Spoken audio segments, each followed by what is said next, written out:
Welcome and thank you for joining us on the Professional Evil Perspective, episode 13. I feel like we should be recording this on Friday, but we're not. Friday the 15th? That'd be a good day to record. Record the 13th episode because we Friday the 13th episode. Oh, okay. I don't know. Kathy's the horror fan. That's true. I bet if we had planned it well enough, we could have found like a Friday the 13th to record it. If we had played it well enough, but let me be very clear. One of the main problems you and I have in general is planning.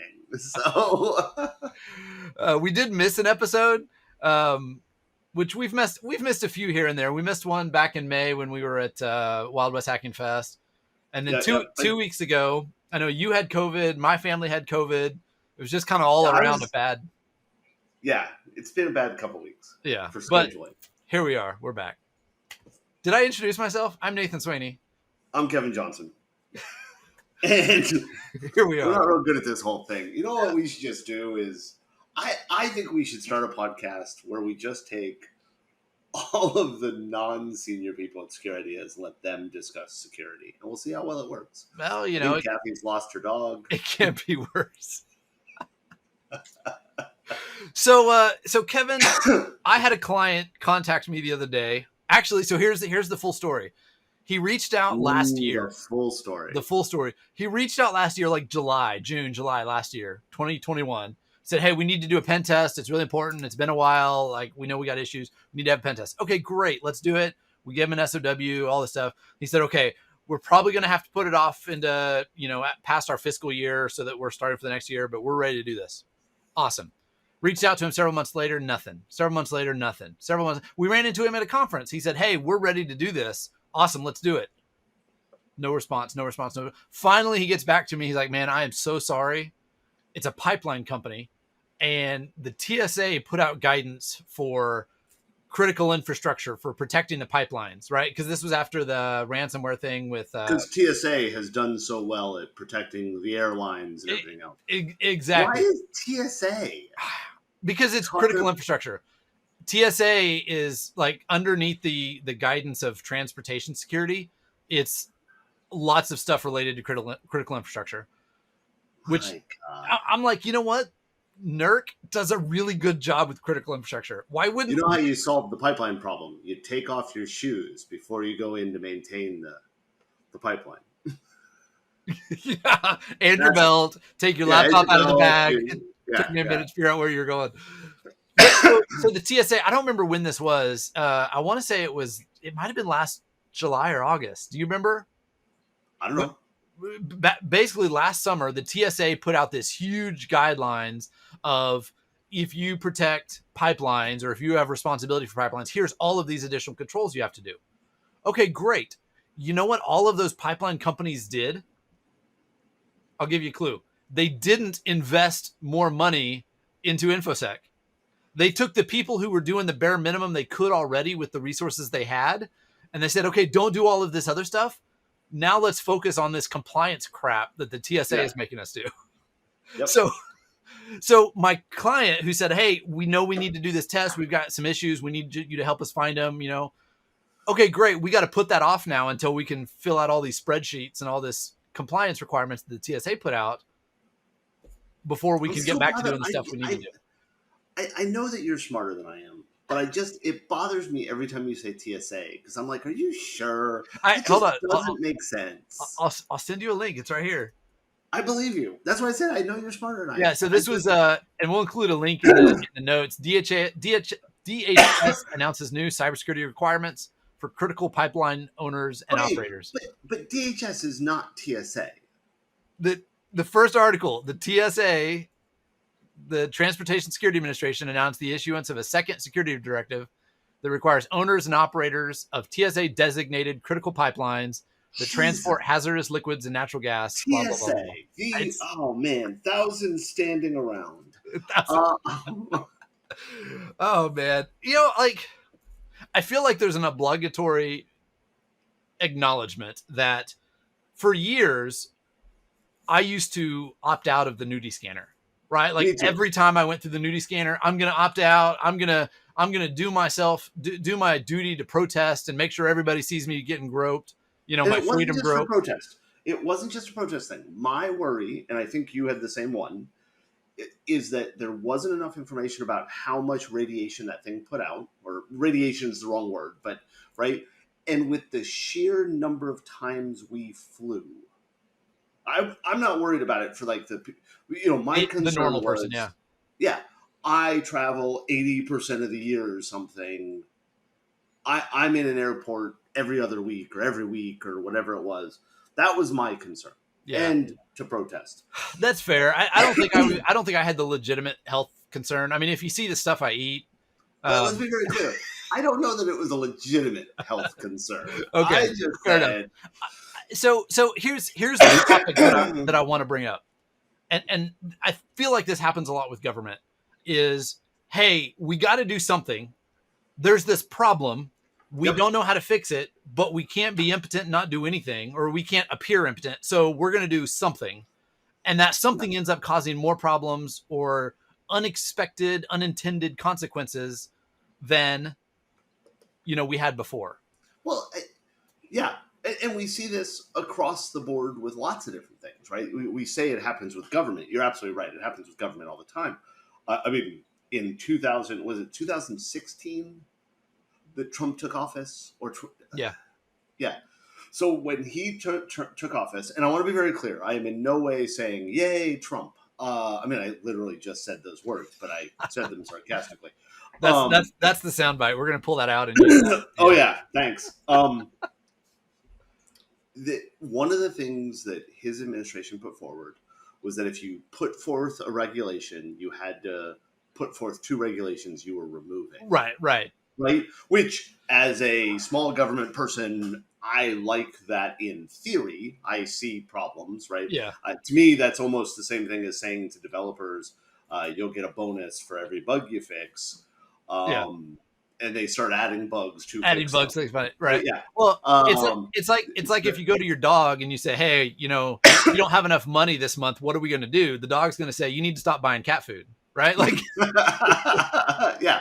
So, but one of the regulations that they took out was up to that point, 2016 now, 2016, on a monthly basis, every federal agency had to report, I think it was every federal agency, had to report their readiness for Y2K.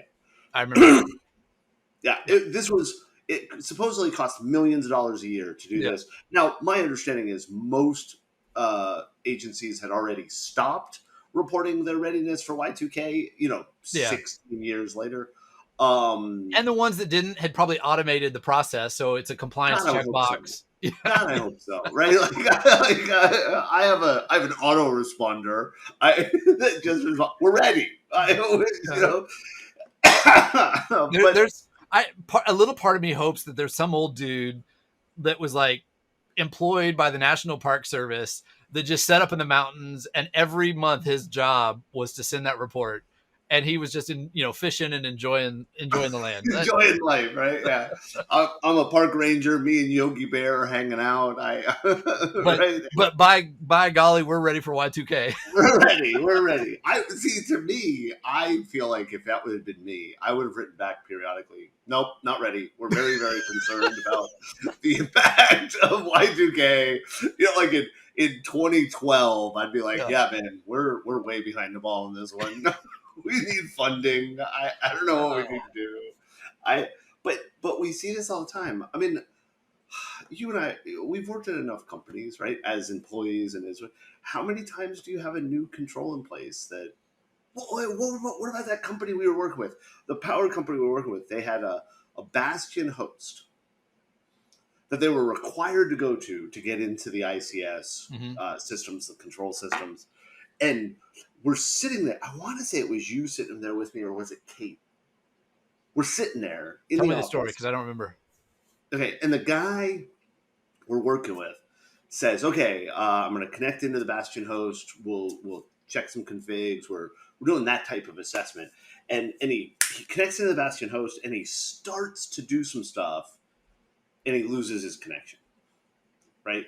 And we're like, man, that sucks. What happened? He's like, oh yeah, the Bastion host crashed. It happens. So it's like a Windows NT box running Right. Vista in a Because VM. they can't patch it because that'd violate some, Yeah, compliance requirement. some policy procedure, whatever. And he was like, "Yeah, it crashes all the time." Like, "Oh, okay, so you're gonna get them to fix?" No, no, no, no. I'll just get connected. And I'm like, "What do you mean get connected?" Well, it turns out that they didn't have any segmentation between the corporate network and the control network. All of the people just agreed that they would connect to the Bastion host if it was available, and if it Right. wasn't available, they would connect directly. And right, like, so they built this extra level, Yep. but because so many things, and I'm not saying the Bastion hosts are extraneous, not important, but because they had so many things that were like, check this box, check this box, check this box, that's what they had done. They Yep. checked the box that said they had a Bastion host. If it was still running, they'd use it. If it wasn't running, they just got their job done. Yep. Right? Well, we did an assessment for, ironically, another pipeline company. This was a couple years ago, and they had a fairly large infrastructure in Canada. And so I was working with them, communicating with their folks, and on paper, their segmentation, their security controls, everything was really well designed. But then we start talking to them about how they do stuff and looking at the controls and whatnot. And they mentioned something funny about how they connect to something, and they couldn't really explain it. So they just sent me the list of their firewall rules. And I'm like, wait, this allows everything from like these 12 boxes into this network. What are these 12 boxes? And they're like, well, 2 of them are sysadmin boxes. It was just a Yep. hassle going around the firewall rules. And the other 6 or however many were like printers. And they had problems they needed to print to stuff. And so they just opened up any rules from their, highly sensitive secure network into all of the offices anywhere in Canada from these other systems. And they're like, well, the compliance stuff never says anything about that. It says we have to have this stuff. It doesn't say we can't do this other stuff. So it's okay. Yeah. We checked the box. Yeah. How do we prevent that? Like, is there a way for organizations to say, you know what? We want to make things better and not be hindered by. Well, I think right off the bat is that if you are doing an audit, you have to have somebody who understands technology on the audit side. Yeah. Right. Not, and I don't mean that your auditors have to understand all technologies. That would be an unreasonable expectation. But and I feel like this is a self-serving recommendation. I mean, we offer this as a service, right? We advise audit teams all the time. But that is exactly what you should have. You should have people who are, whether they're staff members who are dotted line to the audit team, or whether third-party consultants like us. Obviously, I'm biased. I like us better. Well, but you've got to have a subject matter expert. Like, somebody has to understand the context, not just can I read and check the box. And that subject matter expert has to be a subject matter expert on what's being audited, not on the audit. Right? Like that. Yeah, that's a good point. I talk to people all the time in the audit departments, and they're like, "Oh yeah, our SME, Susan over there." It's like, okay, well, what is Susan a subject matter expert on? Well, she really understands the compliance requirements. I'm like, no. Has she ever built a system that, and I'm not saying she's not an expert. Yeah. But that's not the expert I mean. Right? You gotta have somebody who understands it. One, right off the bat, I'll be blunt. When I worked for corporations and auditors would come in, they were just a pain in the butt to me. And I was wrong. But they would come over. I remember when I was at Blue Cross. I just joked about it. I just presented at this auditor forum organization, the credit union internal auditors meeting. And I was presenting and I told this story about this auditor that came in, and it was a third-party auditor.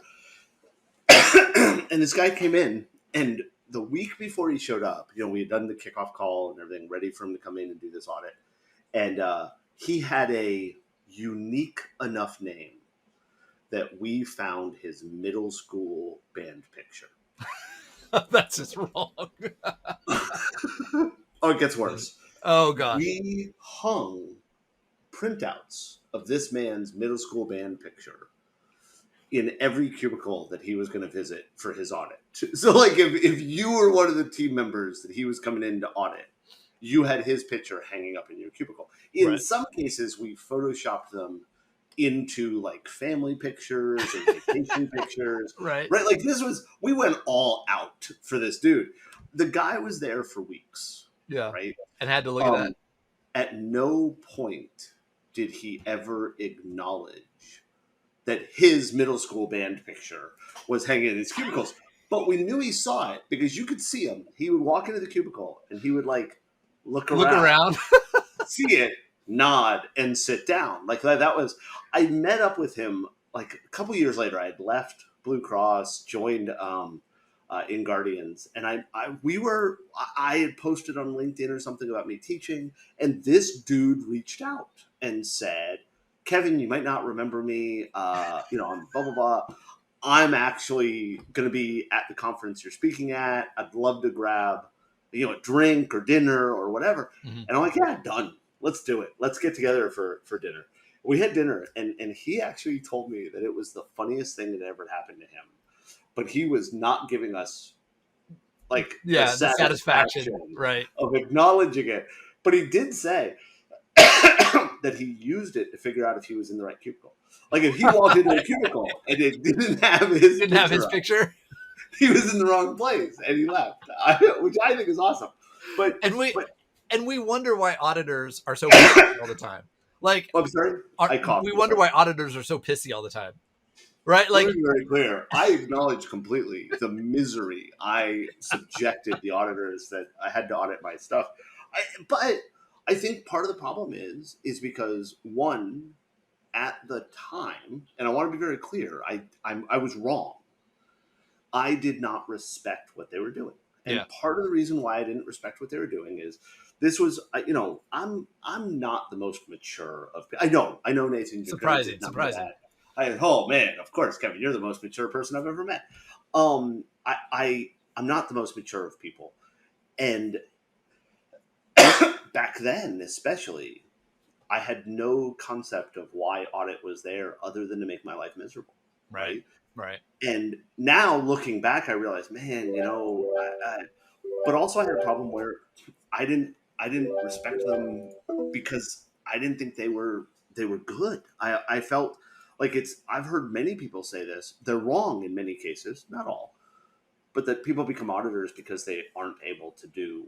Like it's that saying where people say, those who can do and those who can't teach, which is crap. But you know what I mean? Well, sometimes it's true.